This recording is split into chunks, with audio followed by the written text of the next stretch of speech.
কোনো নির্বাচন হবে না, এটা loud and clear. Doctor Yunus, you will be the winner if you make every loser. প্রিয় দর্শক, আজকের বাংলাদেশ ইউটিউব চ্যানেলের পক্ষ থেকে আপনাদের সবাইকে স্বাগতম। আশা করি সবাই ভালো আছেন এবং সুস্থ আছেন।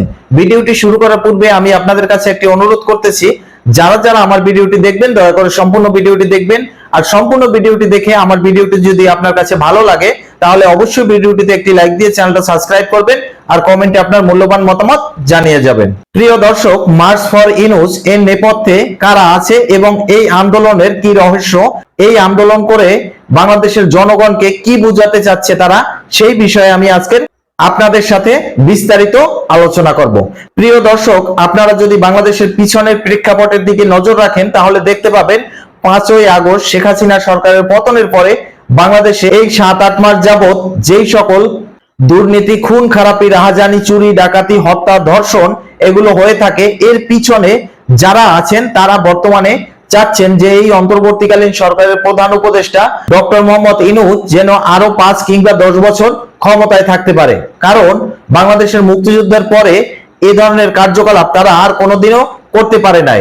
সেটা আওয়ামী লীগের আমল হোক, বিএনপির আমল হোক, জাতীয় পার্টির আমল হোক, কোনো আমলে বাংলাদেশে এই রকমের খুন খারাপি, চুরি, ডাকাতি, ছিনতাই, ধর্ষণ, রাহাজানি এগুলো করতে পারে না। বাংলাদেশে 5ই আগস্ট আওয়ামী লীগ সরকারের পতনের পরে এই আমাদের প্রধান উপদেষ্টা ডক্টর মোহাম্মদ ইউনূস সাহেব উনি ক্ষমতায় আসার পরে এই সকল ধর্ষক, চোর, ডাকাত এরা বর্তমান সময় খুব একটা ভালো পজিশনে আছে।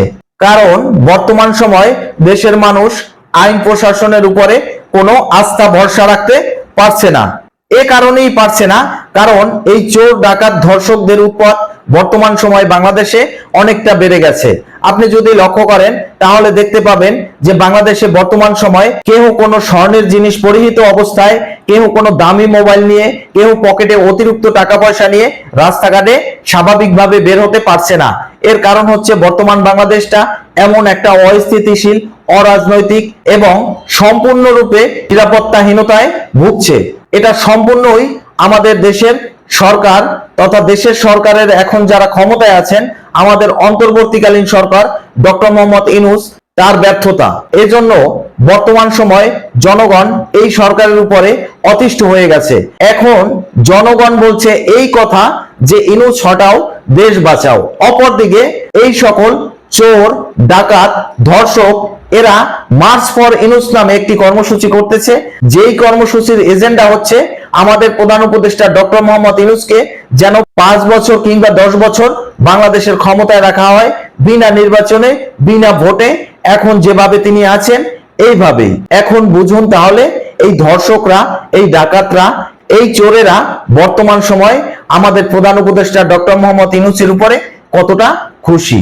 কারণ আপনারা দেখতে পাবেন যে 5ই আগস্ট আওয়ামী লীগ সরকার পতনের পরে দেশে কিভাবে এরা লুটতরাজ করেছে। এরা বিভিন্ন সময় যারা সমাজের উচ্চ পর্যায়ের লোকজন আছে তাদের বাড়িতে গিয়ে হানা দিয়েছে, বলছে এখানে আওয়ামী লীগের কালো টাকা আছে, এখানে আওয়ামী লীগের অনেক ধন সম্পদ লুকায়িত আছে। এছাড়াও এই বাড়িতে আওয়ামী লীগের কোনো নেতা কাতা আত্মগোপন করে আছে, এই বলে বিভিন্ন রকমের আন্দোলনের তাল বাহানা করে সেই সব বাড়িতে গিয়ে লুটতরাজ তথা চুরি ডাকাতি করে নিয়ে আসছে।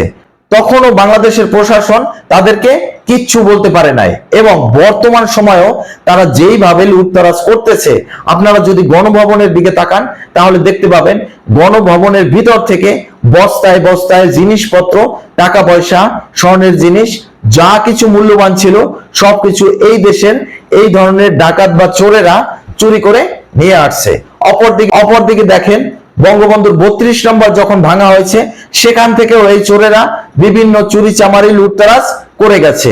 এইভাবে বাংলাদেশের যে সকল উচ্চবিত্ত ফ্যামিলি আছে, যাদের বাড়িতে টাকা পয়সা থাকে, ধন সম্পদ থাকে, তাদের বাড়িতে গিয়ে আন্দোলন অবরোধের নামে এই ধরনের লুটতরাজ, চুরি ডাকাতি কার্যক্রম চালিয়ে আসছে। এছাড়াও কিছুদিন আগে আপনারা দেখলেন ইসরায়েল এবং গাজার যে যুদ্ধ শুরু হয়েছিল, সেই যুদ্ধের ভিতরে উস্কে দিল বাংলাদেশের জনগণকে উস্কে দিয়ে তারা বাটার শোরুমে বাটার জুতা চুরি করলো, বাটার শোরুম ভাঙচুর করলো, কোকা কোলার দোকান ভাঙচুর করে কোকা কোলা খেয়ে ফেললো, নিয়ে গেল। এগুলা হচ্ছে বাংলাদেশের সেই চোরেদের কাজ। বর্তমান সময়ে এই চোরেদের কারণে বাঙালি জাতি বিশ্ব বাজারে একটি চোরের জাতি হিসেবে পরিণত হয়েছে। এটা প্রমাণ করে দিয়েছে যে তারা বংশ পরম্পরায় চোর, চুরি বিদ্যায় তাদের সিদ্ধহস্ত। এবং এই চোরেরা বর্তমানে নূতন চোর না, এদের বংশ পরম্পরায় চুরির অভিজ্ঞতা আছে। সেই 1971 সালে বাংলাদেশের রাজাকাররা এই দেশের মানুষের ধন সম্পদ লুটতরাজ করেছে, চুরি করছে, গরুর গোয়াল থেকে গরু নিয়ে গিয়েছে, স্বর্ণের জিনিস, টাকা পয়সা সবকিছু লুট করে নিয়ে গেছে।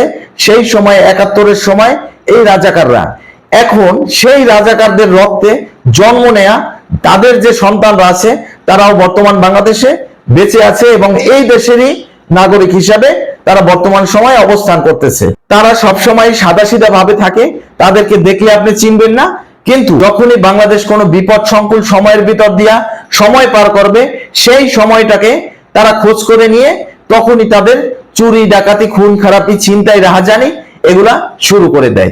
তো বর্তমান সময়টা হচ্ছে তাদের স্বর্ণযুগ, কারণ এই সময়টায় তারা যে পরিমাণে চুরি, ডাকাতি, খুন খারাপি করতে পারছে, 71-এর সেই যুদ্ধের সময়ও তার বাপ কিংবা দাদারা এই পরিমাণে চুরি, ডাকাতি, খুন খারাপি করে এত টাকা পয়সা অর্জন করতে পারে নাই।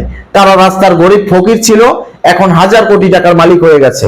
তারা বাংলাদেশের রাজাকারের সন্তান, এটা 100% আপনি লিখে নিতে পারেন। কারণ এই রাজাকাররাই বর্তমান সময় রাজাকারি করতেছে, চুরি করতেছে, ডাকাতি করতেছে, ধর্ষণ করতেছে এবং মার্চ ফর ইউনূস যে আন্দোলন সেটা করতেছে। এবং তাদের সংখ্যা দেখবেন, আন্দোলন করতেছে, সেই আন্দোলনে তাদের জনগণ হচ্ছে 15 কিংবা 20 জন। এইভাবে তার মানে বুঝেন যে একটা এলাকায় সেই নারায়ণগঞ্জ থেকে মার্চ ফর ইউনূস কর্মসূচি পালন করতে আসছে, সেখানে জনগণ আসছে মাত্র 20 জন। তার মানে নারায়ণগঞ্জ থেকে 20 জন লোক, নারায়ণগঞ্জে তো অনেক লোক আছে, তার ভিতর থেকে 20 জন লোক কেন আসলো? কারণ ওই 20 জন লোকই এই ধরনের চুরি, ডাকাতি, খুন খারাপি, ছিনতাই, রাহাজানি, ধর্ষণ এগুলো বর্তমান সময় করতে পারছে। তাই তারা বর্তমান সময় মার্চ ফর ইউনূস নামে আন্দোলন করতেছে, যাতে আমাদের অন্তর্বর্তীকালীন সরকার ডক্টর মোহাম্মদ ইউনূস তিনি যাতে আরো 5 কিংবা 10 বছর ক্ষমতায় থাকতে পারেন, সেই ব্যবস্থা করার জন্য এই আন্দোলন করতেছে। কিন্তু বর্তমানে বাংলাদেশের জনগণ আর তো বোকা নাই, জনগণ বুঝে গেছে। তারা বিএনপির আমলেও দুবেলা দুমুঠো খেয়ে পরে বেঁচে থাকতে পারছে, জীবনের নিরাপত্তা নিয়ে বেঁচে থাকতে পারছে। জাতীয় পার্টির আমলেও তারা দুবেলা দুমুঠো খেয়ে পরে বেঁচে থাকতে পারছে, জীবনের নিরাপত্তা নিয়ে রাস্তাঘাটে বেরোতে পারছে। আওয়ামী লীগ সরকারের আমলেও তারা দুবেলা দুমুঠো খেতে পারছে এবং রাস্তাঘাটে তাদের জীবনের নিরাপত্তা, সম্পদের নিরাপত্তা দিয়ে বের হতে পারছে।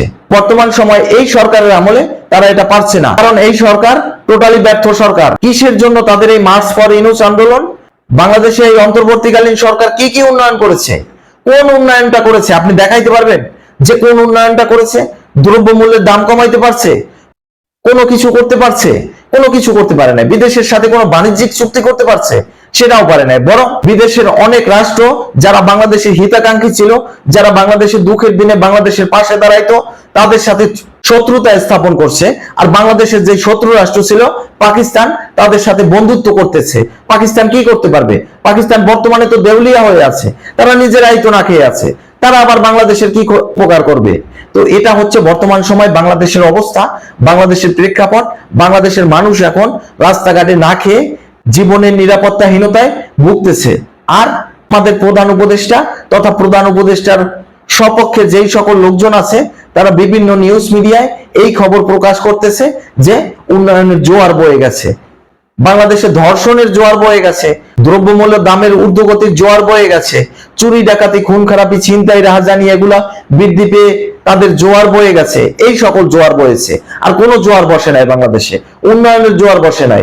উন্নয়ন শুধুমাত্র বাংলাদেশে শেখ হাসিনা করছে, জিয়াউর রহমান করছে, এরশাদ করছে, এছাড়া এই ডক্টর ইউনূস কিছু করতে পারে নাই।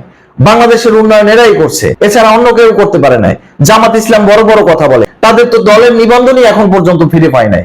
তারা কিভাবে কথা বলে যে কোন দল নির্বাচনে আসবে, কোন দল নির্বাচনে আসবে না, কোন দল নিষিদ্ধ করা উচিত, কোন দল রাখা উচিত, নির্বাচন কবে হবে, কোন সরকার কতদিন থাকবে, এটা জামাতের নামে কিভাবে বলে? একটা অসভ্য বর্বর জাতির মতন কথা বলে। এবং জামাতের যত লোকজন আছে, মাদ্রাসার শিক্ষক, মসজিদের ইমাম, তারা সব সময় বিভিন্ন রকমের ধর্ষণের কার্যকলাপে লিপ্ত থাকে। এই 8 মাসে এমন কোনো দিন নাই যেই দিনে আমি খবরের কাগজে বলেন, সোশ্যাল মিডিয়ায় বলেন, এই খবর না পাইছি অমুক মাদ্রাসার শিক্ষক দ্বারা ছেলে শিশু ধর্ষিত হয়েছে বা অমুক মাদ্রাসার শিক্ষক দ্বারা মেয়ে শিশু ধর্ষিত হচ্ছে। অপরদিকে দেখা গেছে মসজিদ পর্যন্ত তারা ছেড়ে দেয় নাই, ইল্লা বিয়া করে মসজিদে বসে সেই মহিলার সাথে অবৈধ কাজকলাপ করে মসজিদকে অপবিত্র করে দিয়েছে। এটা হচ্ছে বাংলাদেশের জামাত ইসলামের যেই সকল নেতাকর্মীরা আছে তাদের কার্যকলাপ। এই জামাত ইসলাম 1971 সালেও বাংলাদেশের স্বাধীনতা যুদ্ধের বিপক্ষে কাজ করছে। বাংলাদেশের মা বোন যে নির্যাতিত হচ্ছে তার পিছনে একমাত্র ইন্ধনদাতা এই জামাত ইসলাম। কারণ পাকিস্তানি হানাদার বাহিনীরা জানতো না যে কোন ঘরে কয়টা সুন্দরী মেয়ে আছে, কোন ঘরে কার বউ দেখতে সুন্দরী, এটা এই দেশের লোকজনই জানতো। এই জামাত ইসলামের লোকজনে তখন এই সব খবরাখবর পাকিস্তানি হানাদার বাহিনীর কাছে পৌঁছে দিয়েছে। এখন আবার বর্তমানে এই দেশে বিএনপি সরকারের যিনি কর্ণধর জনাব তারেক রহমান, তিনিও দেশে নাই। আওয়ামী লীগ সরকারের সভানেত্রী শেখ হাসিনা, তিনিও দেশে নাই। এই সুযোগটাকে জামাত ইসলাম বর্তমান সময় কাজে লাগাইতেছে এবং এই সব মার্চ ফর ইউনূস নামে আন্দোলন করতেছে। দেশটাকে ধ্বংস করে দিবে, এরা দেশের মানুষকে ধ্বংস করে দিবে। এদের দেশের জন্য মায়া নাই, দেশের মানুষের জন্য মায়া নাই, দেশের জনগণের জন্য মায়া নাই, শুধুমাত্র দেশটাকে ধ্বংস করে দিতে পারলেই খুশি হয়। প্রিয় দর্শক, আজকের এই খবরটি সর্বোচ্চ পরিমাণে শেয়ার করে দিবেন। এই সকল মার্চ ফর ইউনূস নামে যারা আন্দোলন করছে তাদের বিরুদ্ধে আপনারাও আন্দোলন গড়ে তুলুন এবং বাংলাদেশে যাতে সুষ্ঠু একটি নির্বাচন হয় খুব তাড়াতাড়ি। বাংলাদেশে হয় আওয়ামী লীগ না হয় বিএনপি, এই দুই দলের কোন দল সরকার গঠন করুক, তাহলে আমরা বাংলাদেশের জনগণ দুবেলা দুমুঠো খেয়ে পরে বেঁচে থাকতে পারবো। আমাদের জীবনের নিরাপত্তা থাকবে, আমাদের সম্পদের নিরাপত্তা থাকবে, আমাদের দেশের নারীদের তাদের মান সম্মানের নিরাপত্তা ফিরে পাবে।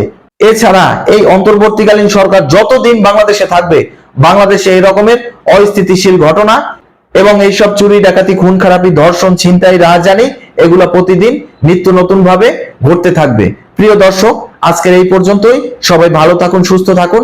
পরবর্তীতে নতুন কোনো ভিডিও নিয়ে আসবো, সেই পর্যন্ত অপেক্ষা করুন। আল্লাহ হাফেজ।